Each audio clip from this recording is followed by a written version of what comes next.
they got back from overseas. Yeah. She ain't want me, I'm a fucking bestie. I heard that the hoe was feeling me. Pray I don't get arrested. Beat the pussy up, call that shit domestic. So I'm a little upset. I went back and seen the footage that I got so far. Oh man, shit. I went and seen the video I got the footage I got so far, and man, I used my iPhone to record, and you know, the phone kept overheating. The battery ended up eventually dying, and the phone overheating was causing so many, like the camera, the whole phone was just tweaking. But anyway, I'm gonna end up showing y'all what I got, man. Like I said before, I installed ported intakes today from Auto Mafia Racing. I also installed my ported throttle body from Maxbore down in Florida, and yeah, man, everything went smooth, man. I got stuck on one little part, but I ended up figuring it out. You know what I'm saying? But other than that, it's really simple. You feel me? I need to get a little bit more organized too with my toolbox later. Man, for a price check down, and honestly, I'm in the green really compared to what I did with my old 2012 Mustang. Like that was full, both rebuild transmission, all this stuff. Ended up having to get rid of it, but like with my exhaust alone, I think I spent almost $1,500 for like a BBK long tube headers. These BBK chrome long tube headers, BBK off-road X-Pipe boiler tech, so it was $1,500 off the rip. Man, with this car, man, I think I spent $400 on the ported intakes from AMR, but really that's gonna be $300 because I'm sending the old intakes back, and I'm getting a $100 refund. So really $300. Spent $200 altogether for the throttle body, because I bought a throttle body, a new throttle body from Rock Auto, and had it sent there. So that's $200. That's $5. Plus the tune that I just purchased, so everything can run correctly. That's $245. So it's $745 plus $755 for the drive shaft. So it's about $1,500. And well, about $1,600 because the exhaust. I'm gonna say $3. Because it was $200 to put it on, and $100 for the long tube. You feel me? So $1,700, and we done at the same amount that I spent for the exhaust. And I had the exhaust done, I had the commodore intake, I had about ported throttle body. You know what I'm saying? I was almost at like 2,000. Now I ain't gonna lie, I probably put way more than that into that car. You know what I'm saying? I'm $1,500. You know what I'm saying? I spent $1,500, like mine and both of them. Yeah, man. Cousin actually gifted me a GoPro Hero 5, so I'm gonna use the crap out of this thing until I get the Hero 8. And yeah, but other than that, man, everything went smooth, you feel me? And the next things that I'm probably gonna do, I'm gonna go ahead and like look into, I ain't gonna say look into, but I'm gonna go ahead and like purchase all my transmission parts and stuff like that, because he's charging me $750 to rebuild it again. And all of the parts put together is probably like $800, so $800, $700 is probably like another $15. Yeah, yeah, so it's about $15, $16. You know what I'm saying? I'm gonna get to them. But yeah, man, I'm gonna let y'all see what I did, and I'm gonna let y'all see what I have. But yeah, man, y'all stay tuned, like, share, subscribe, and also in the comments, y'all let me know if y'all think I should go ahead and do turbo or go ahead and do nitrous. Y'all might, yeah, matter of fact, yeah, y'all do that, y'all let me go ahead and make a decision. But yeah.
already took the upper intake manifold off, the lower intake manifold. Just had to get about 1, 2, 3, 4, 5, 6, 7, 8 screws, and then this little clip you gotta get off here at the back. You gotta YouTube it. They're riding the damn V6. That's a Camaro, guys. But yeah, man. They told me to like disconnect the whole fuel, all the fuel injectors and stuff like that. But I just disconnected one side and set it over to the side. And I'm gonna clean them off and stuff before putting them back in. But other than that, I need to take those O-rings out too. The fuel injector rings and stuff. And I'm gonna clean those also. It's very, very dirty under here. But other than that, man, I'm gonna go ahead and remove the rest of this and take it out. I'm gonna set the camera back up. Hopefully, you know, the sun and cool down and stuff like that. But I'm trying to continue the video.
My mom put up on me, you guys. They said, well, I'm finna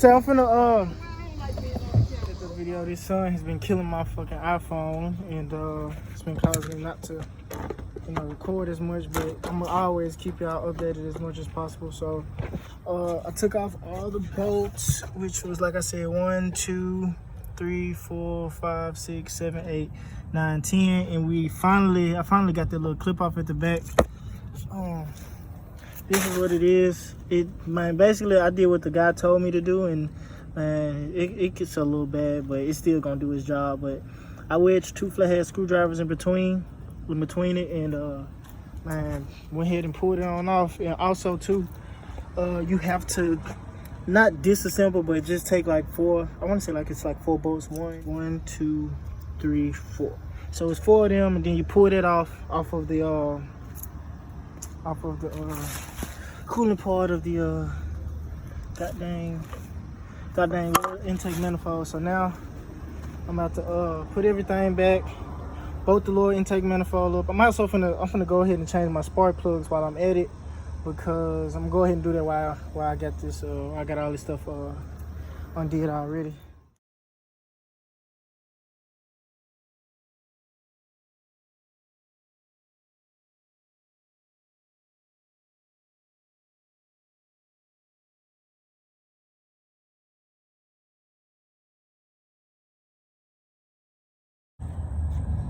Everything finally finished. Got that bitch in there.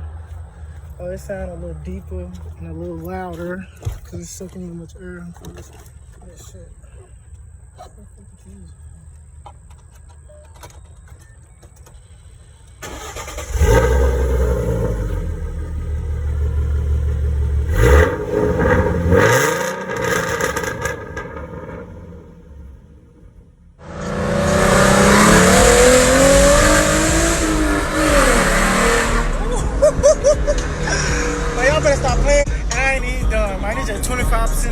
Let me test my horsepower.